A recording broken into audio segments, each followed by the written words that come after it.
এটা আবার কেমন স্বাধীনতা?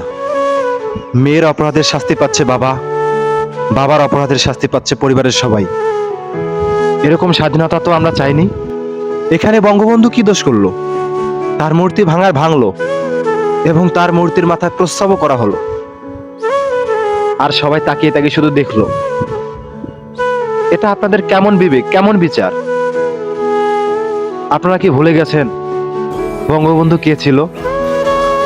আপনারা যদি বঙ্গবন্ধুকে এতই অপছন্দ করেন, এতই ঘৃণা করেন, তাহলে আপনার পকেটে থাকা টাকাগুলোকে ছিঁড়ে ফেলে দিতেছেন না কেন?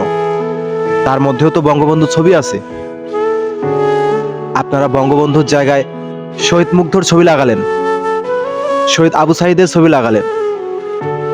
একদিন এমনও সময় আসবে, শহীদ মুগ্ধ, শহীদ আবু সাইদ সহ আরো অনেকের অবস্থাই বঙ্গবন্ধুর মতন হবে। ছাত্রদের তো সব আবদার পূরণ হলো, তাহলে এত ভাঙচুর, এত খুন কেন? দেশ কি আদৌ স্বাধীন হলো, নাকি কেবল যুদ্ধের শুরু হলো? কি থেকে কি করে ফেললাম আমরা? অন্যদিকে আবার হিন্দুদের মন্দির ভাঙচুর করা হচ্ছে।